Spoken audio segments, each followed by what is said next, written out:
So what we're doing this time is we have to change the head gaskets on this engine because it looks like it's going through antifreeze, and our telltale for that was our jug remained full over there, but when we take our cap off of here, our fluid is down. I think what's going on here is we've got a leak with the head gasket, and we're burning antifreeze in the combustion chamber. The first thing we want to do for this job is we want to reclaim the antifreeze. We're going to need to drain that system because it's incorporated into the intake manifold, and we got to remove that. First thing we need to do is we got to remove the skid plate in order to get access at the petcock to drain our fluid from the radiator into our bucket to reclaim that. In my case, it was a 5/8 socket to remove the 4 bolts that hold that on. I'm just using a impact with extension on there to get up through. You'll see in the corner you have the access holes to put your socket and extension in there to get at them bolts. And this side is slotted with the idea being that you loosen these 2 bolts here, you remove those 2 bolts there, and then you slide it that way and drop it down. The only problem with that is, in my case, the sway bar is in the way, so you can't do that. I had to remove all 4 bolts as they are, hold it up, and then just lower it straight down. Here's where those 2 bolts are, one there and one there. And here's the sway bar where it won't allow you to move it this way. It'll hit that sway bar there. Now with that removed, we've got our bottom hose on this side. Over there in the corner, we're gonna have our petcock that we can open up and drain our fluid into the bucket.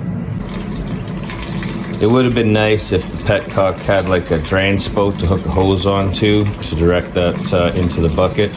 This one here is just a plug and counterclockwise and pull that out, and then it'll drain out the bottom there.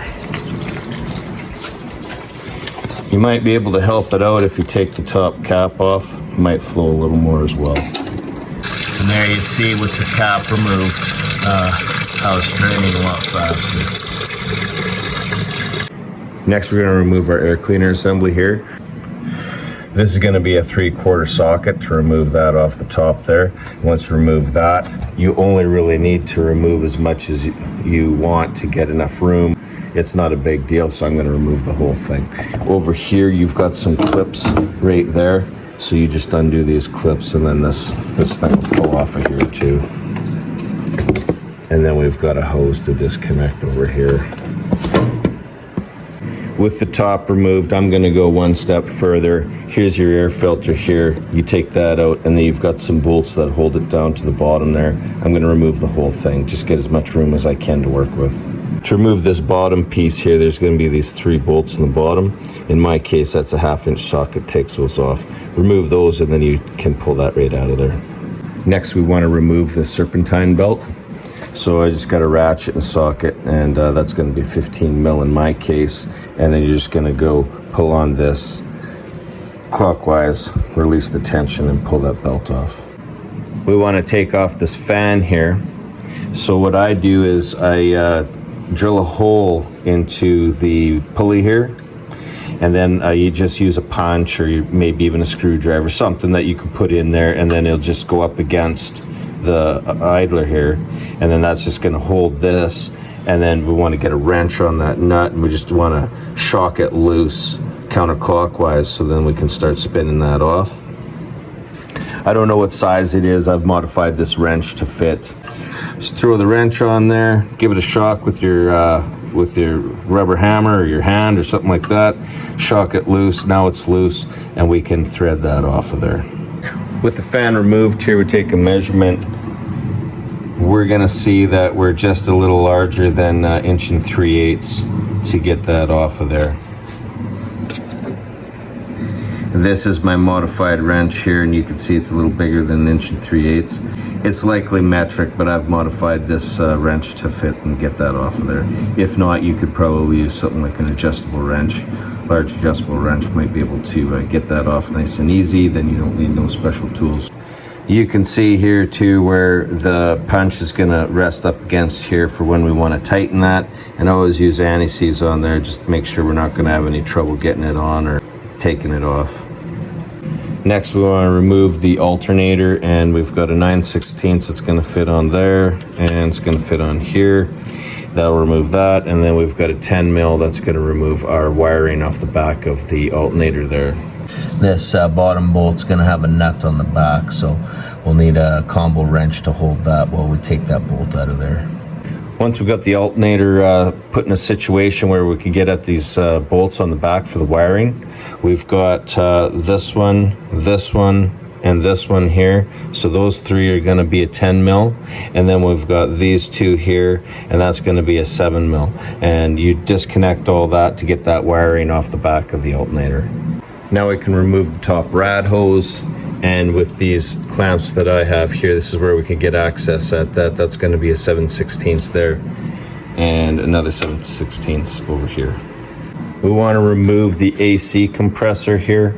We're going to have a series of bolts. This is going to be 1/2 inch socket in my case to remove these. 1, 2, 3, 4, and then this one here, and we'll take those off. Now this is hard pipe kind of into the compressor here, but we do got some rubber sections on the hose here where we can lift this up and move it out of the way, leave it connected, but set it off to the side over there.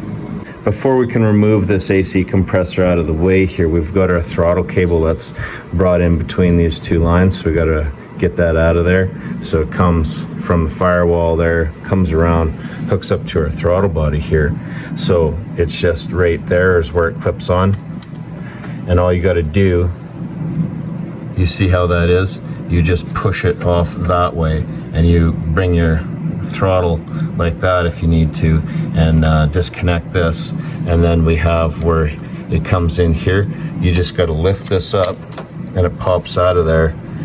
But there's this little keeper right here, and that little keeper goes into the slot, so you might have to push that out in order to pull it up and get it out of there. Now that we have this disconnected, we can fish this out through our piping, set it off over to the side over there. And another thing that we need to do as well is there's a plug, this electrical plug here. We just want to disconnect that, and that wiring is going to be incorporated over here with the wiring that came off of our alternator. As you're lifting that up, you're going to notice that there's one more plug right here, and that plugs into that. Once you disconnect this, now we should be free to lift this out of the way.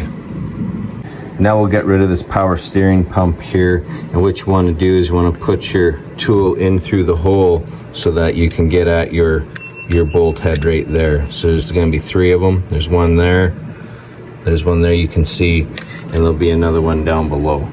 And you just rotate the pulley to get your line up your tool, take that out of there. That should be either a 13 mil or a 1/2 inch socket. Should remove that. Got our power steering pump just placed over to the side here. Now we're going to go after this piping off of the water pump, and we've got a 9/16 socket that's going to take that off of there, that little ear that's holding it on there. We've got a 7/16 that's going to take that nut off of there that holds this with the bracket. What I do is I double up, so I go gear clamp and I got a pinch clamp here. So you're going to remove the pinch clamp, and it should be a 5/16 to remove the gear clamp. Once we've got everything all loosened off here, we just split the connection here, and then there's going to be an O-ring seal in there, and this will just pull out. We're just going to disconnect some of these loose ends here. So we've got this line here that comes off of, I do believe it's the charcoal canister system down there. And then we have our TV right here. We're going to have our TV cable. We'll disconnect that. Right here is our cable for our, if we follow that, that's going to go to our cruise control. We'll likely remove this. We can take that out and get it out of the way. We can disconnect our sensors, our ground wire, our electrical connectors for all of the fuel injectors here, things like that. We've disconnected some of the hoses here. We have the hoses off of the heater core that came out. One connected over to this side, the other one connected right there. We've disconnected all of our fuel injectors along there and along here. We've disconnected our hose that comes off of our brake booster there. We have another hose here that comes off. It's right there. That'll connect to that small one. The large one comes off of there, connects to here. We've disconnected our cables off of our throttle body. We've disconnected all of our sensors, one in the back there, this one, temperature sensor down there. We had a ground wire that was connected to here. We also had another ground wire that was connected to there. We had, this is probably our mass air pressure sensor that goes into the intake manifold right there. We've also removed our distributor cap and all of our wires that went down to our spark plugs on both sides. You can see that on the floor there, and as I unplug the wires, I would mark them to where they go, and then I just left everything connected to the cap. There's 2 screws on this cap to take it out, but they're too tight to the body. That's either 7mm, which did not fit, so I had to use a Phillips screwdriver on top to remove that. The next thing I want to remove is this bracket here. So we're going to have 9/16. It's holding this strap on here. All of our front facing bolts should also be 9/16, which is going to be like here and here. Looks like we've got one in behind the idler there. Down here, right there. And then this is going to be a 1/2 inch that connects our tube to the side here. After we remove all those, that should come off. We're going to want to take off our idler bracket and our idler pulley system here, and also too, that's going to be the bracket that holds on the coil. Up top here we have this bolt here. That's going to be a 9/16 to get that off. On the bottom is going to be the same thing. So this one here is a 9/16, but then this one here is a 1/2 inch. What that's doing is it's basically holding on some wiring underneath. If you could see down in there, that's the little ear, and that's holding that wiring on the bottom one. First you got to remove that 1/2 inch nut, and then after you've removed the 1/2 inch nut and then that tab there, then you can remove the hole faster with the 9/16. Now I'll be able to take this top one off, and then this whole thing should come off. We'll get rid of the exhaust manifolds on either side. I've already went underneath the vehicle, disconnected the 2 3/8 bolts on each manifold. This is the driver's side. It has the T-bolt design, which is an anti-rotation device, and then you just take off them nuts and then remove the whole assembly. Over on the passenger side here, it was just a bolt that went in there, so I do believe that I'll have the nuts welded to the manifold when I remove it. And that's way up in there. Gonna need some long extensions to reach that.